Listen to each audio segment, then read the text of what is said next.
Saudara, dalam kasus tabrak lari di Cakung, polisi menduga ada kesengajaan pelaku menabrak korban. Sementara keluarga korban membantah kenal dengan pelaku.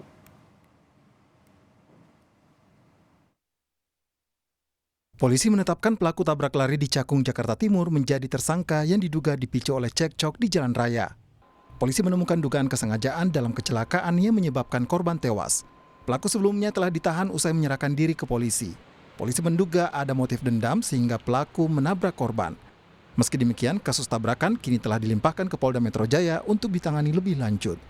Ada unsur kesengajaan sehingga mengakibatkan korbannya dendam. Tindak pidana berarti, Pak? Ya, tindak pidana. Masih pelaku sudah ditetapkan sebagai tersangka, Pak? Sudah. Berarti ini tersangka untuk kelalaiannya kecelakaan itu ya, Pak? Ya. Bapak izin kamera. Itu Bang, kamera, Bang.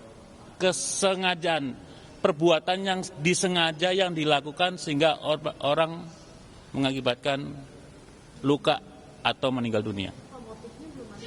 Dendam. Karena ada perselisihan sama tetangga sehingga yang pelaku ini sakit hati dan melakukan tindakan tersebut. Korban dimakamkan Jumat siang di pemakaman Perwira Kota Bekasi usai disemayamkan di Persemayaman Taman Harapan Baru.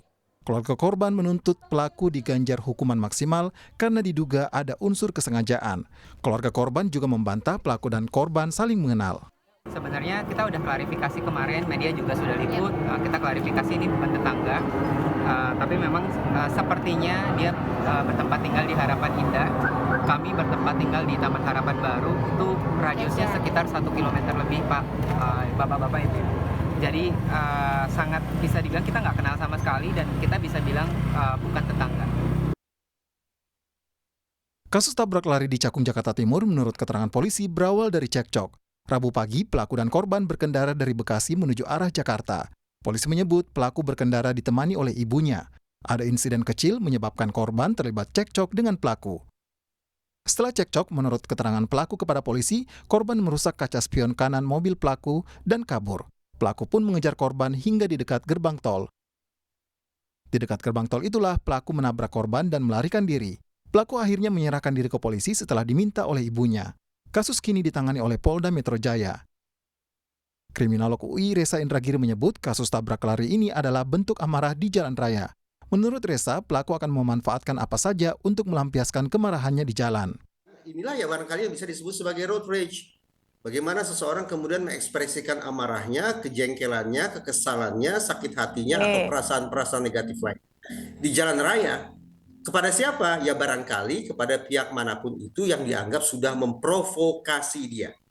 Dengan narasi sedemikian rupa, maka tidak tertutup kemungkinan bahwa orang-orang yang melakukan tindakan road rage sedemikian rupa nantinya di persidangan akan membela diri dengan istilahnya adalah defense of provocation alias pembelaan diri dengan menyatakan ke majelis hakim bahwa yang saya lakukan ini merupakan akibat, merupakan buah dari provokasi pihak lain.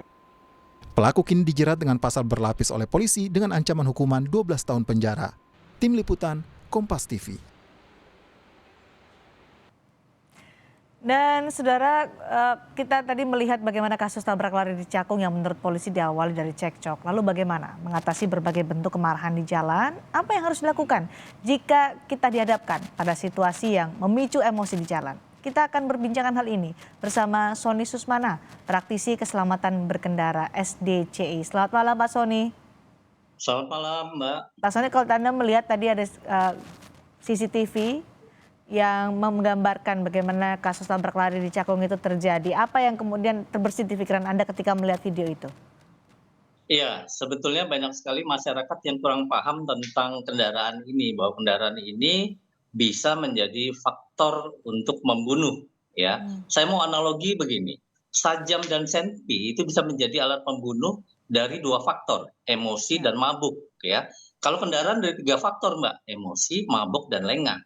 Jadi menurut saya kendaraan itu lebih berbahaya kalau pertama tidak terampil dalam operasional, yang kedua tidak bisa menguasai diri. Nah, faktor yang tidak bisa menguasai diri ini yang bahaya sekali. Ketika seorang tidak terlatih dalam mengelola dirinya, baik itu fisik maupun mentalnya, maka orang tersebut akan jauh dari etika.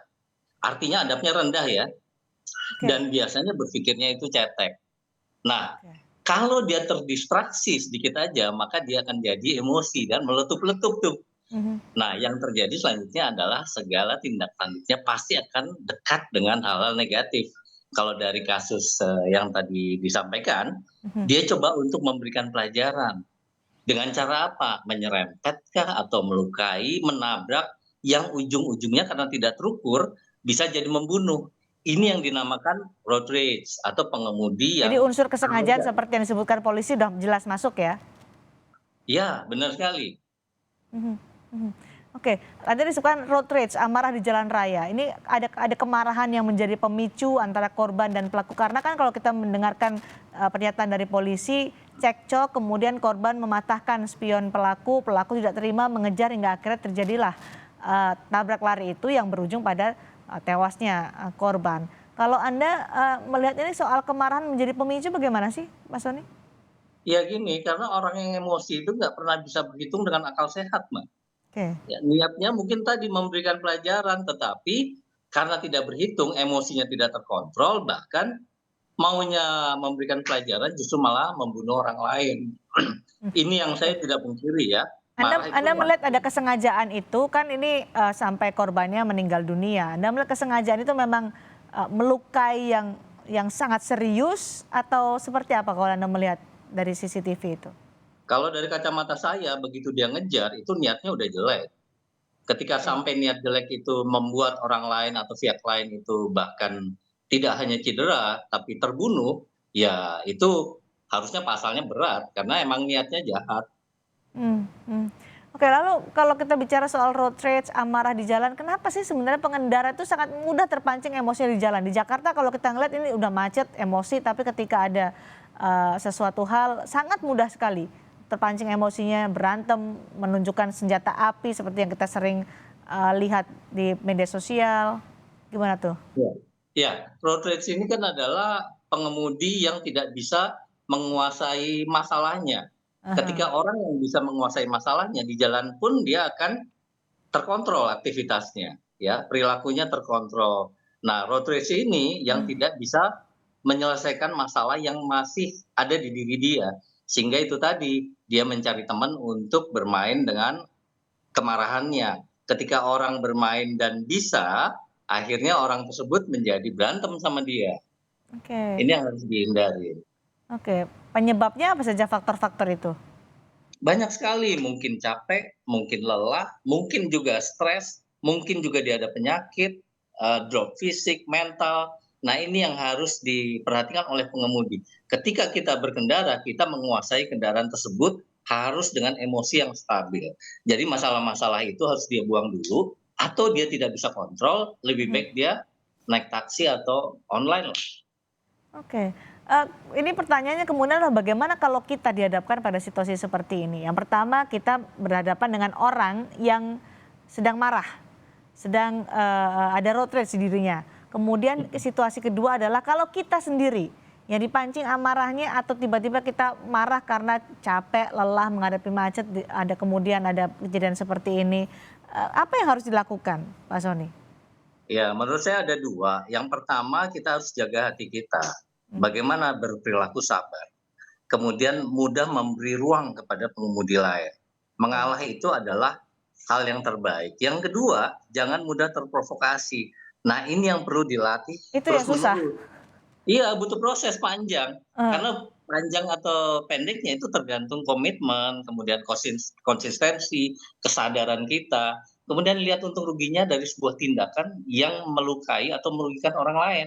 Karena Oke. itulah kunci selamat dari road rage. Itu kalau kita dalam situasi seperti pelaku pada saat itu dalam emosi, kemudian ingin meluapkan sampai akhirnya berakibat dengan fatal. Tapi bagaimana kalau kita berhadapan dengan orang yang seperti pelaku? Jadi kitanya sudah berusaha untuk sabar, tapi kemudian yang kita hadapi adalah orang yang sedang diliputi oleh amarah di jalan raya. Jangan diladenin, diemin aja. Tutup pintu, tutup jendela, kunci. Karena pada akhirnya dia akan tinggalin kita ketika kita tidak meladenin dia. Itu kalau kita di mobil, kalau kita berkendara roda 2. Menjauh ya agak susah. Kalau dilihat dari kasus tersebut, Mhm. semakin dia lari semakin dikejar. semakin dia bertanggung jawab, mungkin dia akan semakin menerima kondisi tersebut. Jadi ya namanya kita orang timur ya, ketika diajak baik-baik ngomong, pasti akan baik juga. Tapi kalau kita kabur, pasti akan dikejar, Mbak.